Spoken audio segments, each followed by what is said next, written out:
Четврток, 22 јануари 2026 година, почитувани гледачи, добре дојдовте во централниот дневник на КТВ телевизија. А во него детали за актуелните теми со кои го одбележавме денешниот ден. Следете не. Кавадаречкиот основен општински буџет во изминативе 9 години бележи силен развој. Председателот на Кавадаречкиот совет Стојан Чарамов очекува и новиот буџет за 2026 година во висина од 907 милиони денари да достигне реализација од над 80%. Основниот општински буџет на општина Кавадарци во изминатите 9 години, на овој на градоначалникот му е трет мандат, од 2017 година до 2026, последниот кој го донесовме, бележи силен развој, како економски, така и силна реализација. Колку за подсетување кавадаречката јавност, основниот општински буџет во 2017 година беше 180 милиони денари, за во 2021 година да биде 520 милиони денари и реализација некои си 78 до 80%. Во 2022 година беше 530 милиони денари и реализација од 99%.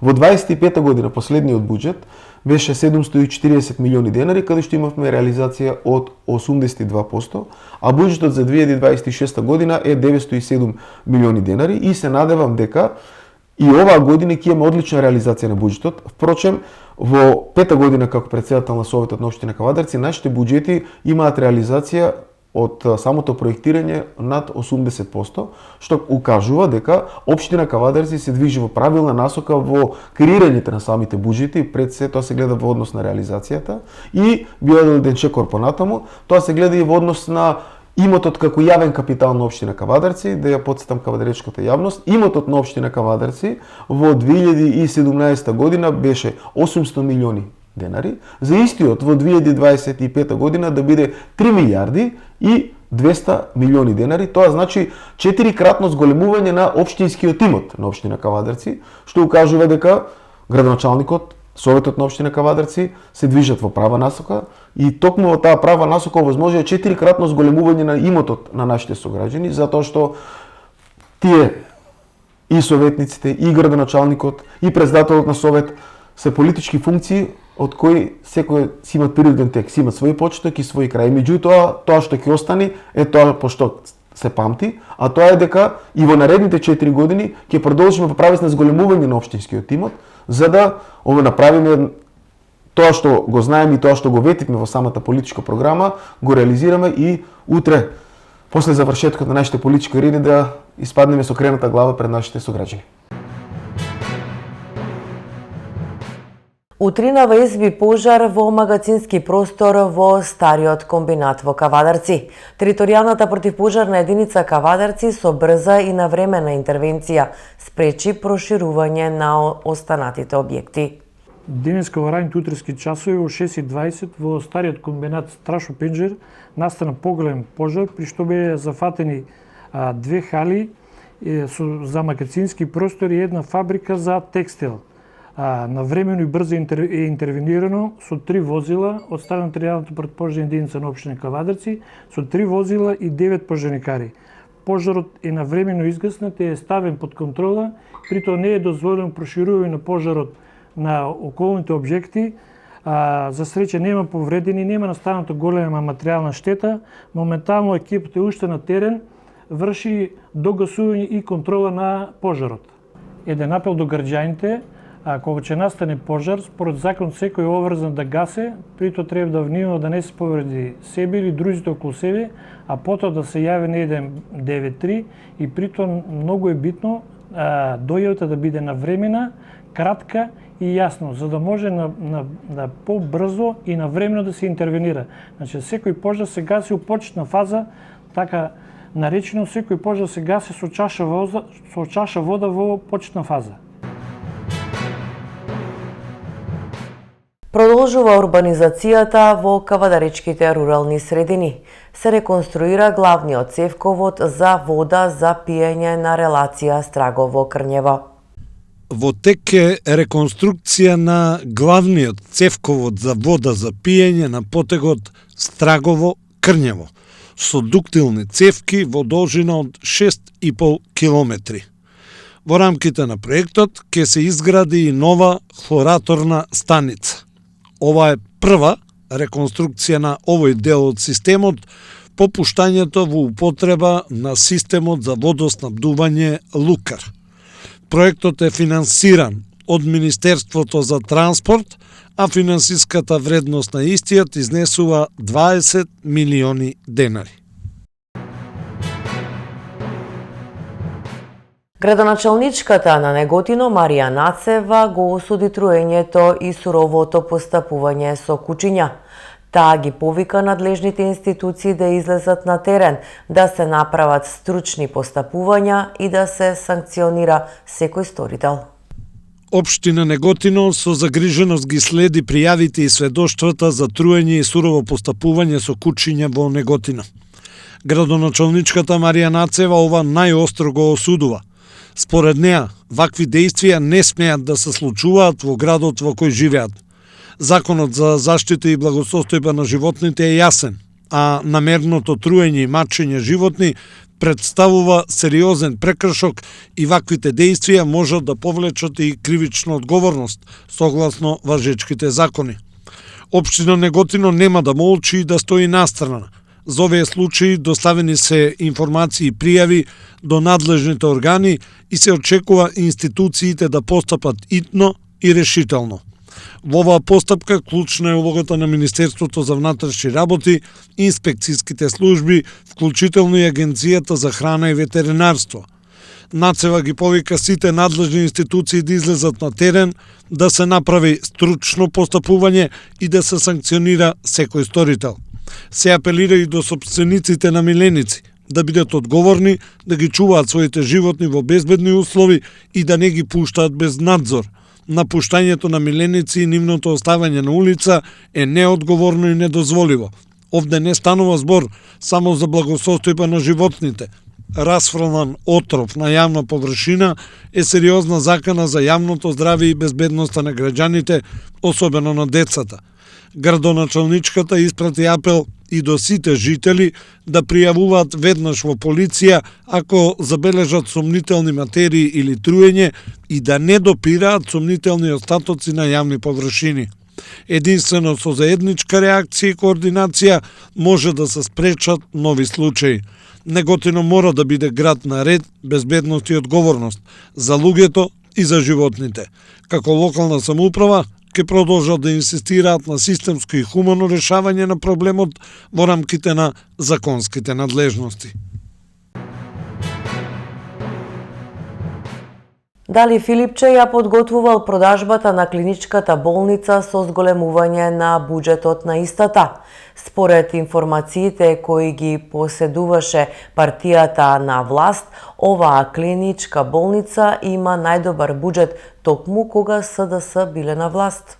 Случајот со клиничката болница Жан Митрев, во кој сегашниот председател на СДС, Венко Филипче, а за време на владата предводена од СДС, се обидувал да ја преземе здравствената установа, тоа представува сомнеж за злоупотреба на моќта и директен удар врз владењето на правото. Филипче веројатно ја подготвувал продажбата со зголемување на буџетот на клиничката болница.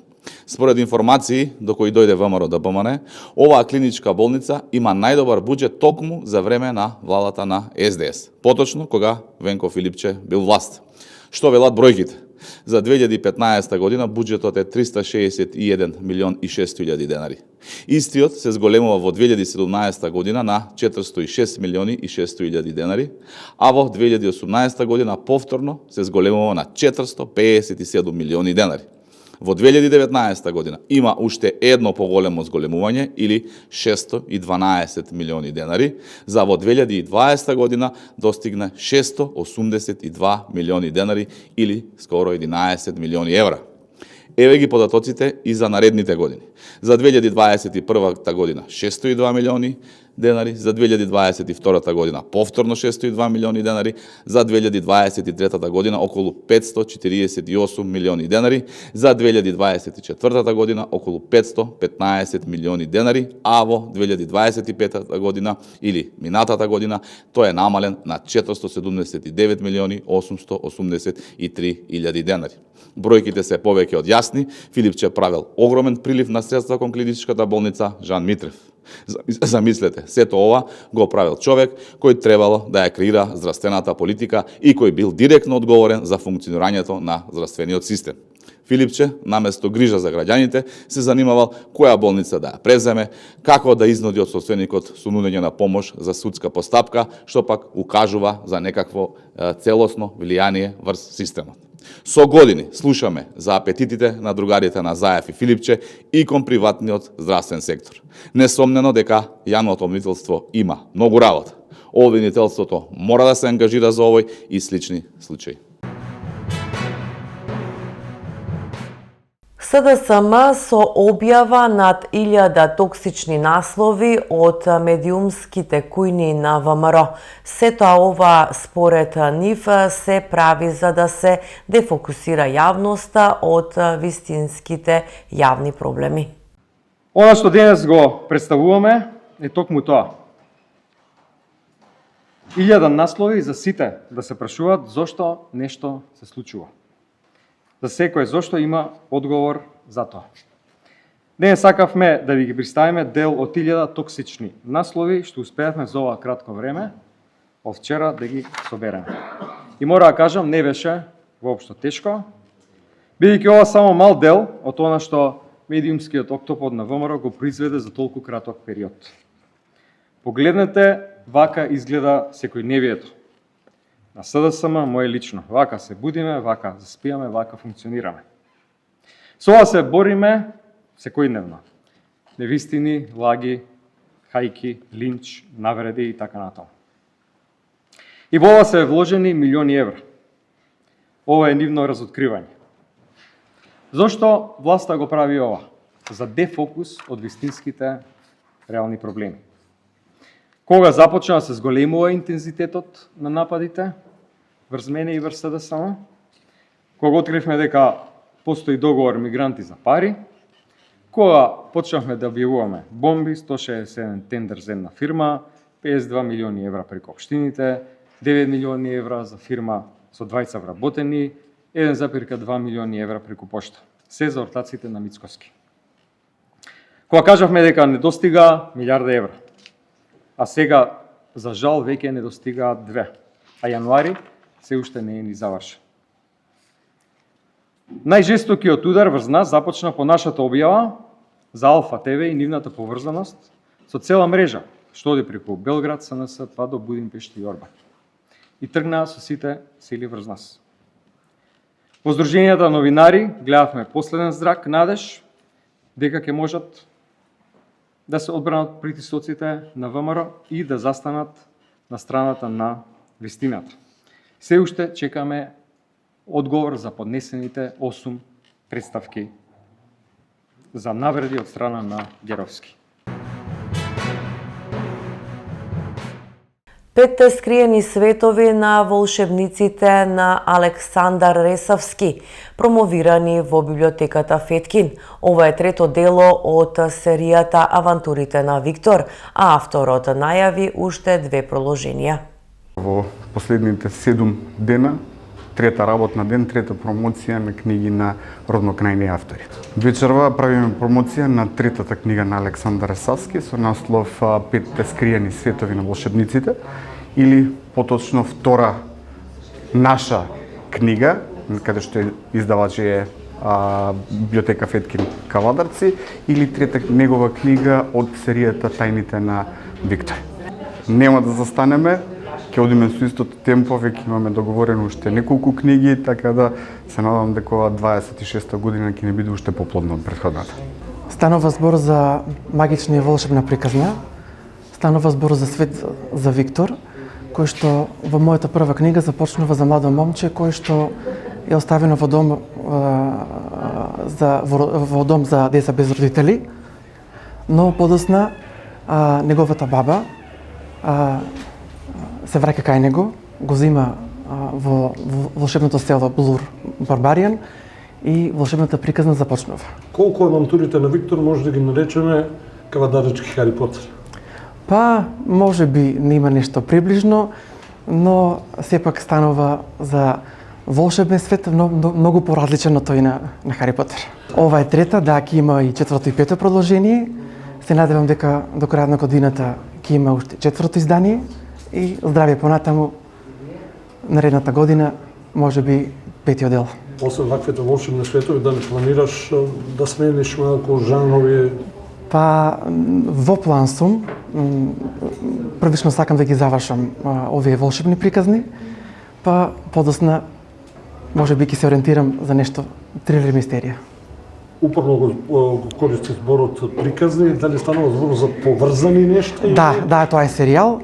Серијал, сите се книги се поврзани и мора да се започне од првата за да разберете што е суштината. Продолжуваме со спорт. Патот на македонските ракометари до светското првенство во 2027, евентуално учество на Мундијалот ќе обезбедиме преку бараж закажан за месец мај годинава. Македонската ракометна репрезентација го заврши учеството на Европското првенство 2026 во Данска, Шведска и Норвешка со пласман на 14-тото место, што значи дека нашата репрезентација ќе бара пласман на Светското првенство 2027 во Германија преку последниот бараж. Европа обезбедува вкупно 16 места на Мундијалот. Домаќинот Германија и светскиот првак Данска се веќе квалификувани директно, што значи уште плюс 14 селекции. 4 полуфиналисти од Европското првенство 2026 добиваат директен пласман, додека останатите европски тимови, вклучително и оние кои завршиле од 5-тото до 24-тото место, ќе се борат преку квалификацијските бараж фази. Според системот на ЕХФ и ИХФ, 6 најслабо пласирани екипи од Европското првенство од 19-тото до 24-тото место ќе играат во вториот бараж во март 2026 година заедно со победниците од претходната квалификацијска фаза, а тоа се Летонија, Турција и Косово. Добрите вести за Македонија се што со 14-тото место ќе бидеме во првиот шешир на жребката за третиот бараж. Жребката е закажана за 31 јануари. Тоа значи поволен жреб и потенцијално полесен противник во клучните двомечи во баражот за пласман на светското првенство.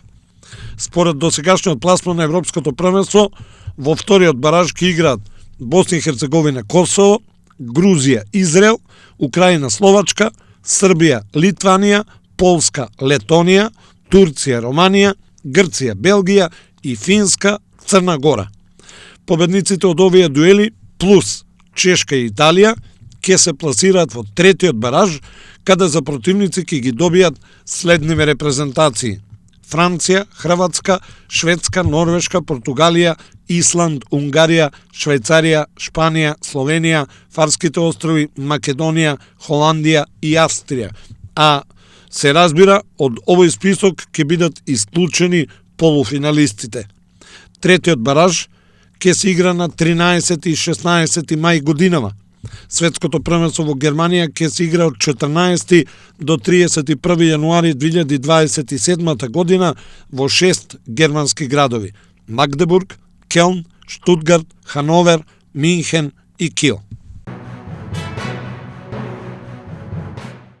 Тиквеш закажа 3 контролни средби на подготовките во Анталија. Противници на кавадаречките прволигаши ќе бидат екипите на Бугарија, Киргистан и Узбекистан. Кавадаречкиот фудбалски прволигаш, екипата на градскиот фудбалски клуб Тиквеш, се наоѓа на двонеделни подготовки во Анталија, Турција. Во текот на престојот, тимот ќе одигра неколку контролни надпревари против квалитетни противници со цел подигање на формата и проверка на моменталната подготвеност. Фокусот на подготовките ќе биде ставен на физичката подготвеност на фудбалерите, како и на унапредување на тактичките сегменти на играта, но и најмногу на воигрување на играчкиот ростер. Сега и официјално можеме да кажеме дека градскиот фудбалски клуб Тиквеш ќе одигра 3 меѓународни контролни надпревари за време на подготовките во Анталија. Првата контролка е закажана веќе за во сабота, 24 јануари, а противник на Кавадарчани ќе им биде бугарскиот тим на Левски од Софија.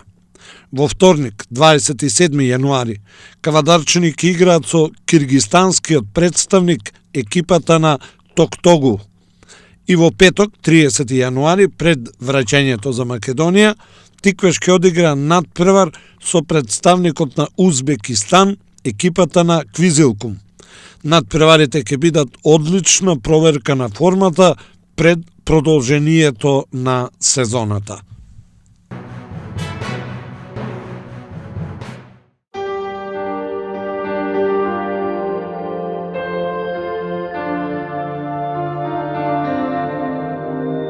И пред самиот крај на дневникот да погледнеме какво време не очекува. Променливо облачно со подолги сончеви периоди. Претпладне по одделни котлини ќе има појава на магла. Ќе дува слаб ветер од променлив правец. Температурата ќе се движи од 0 до 9 степени.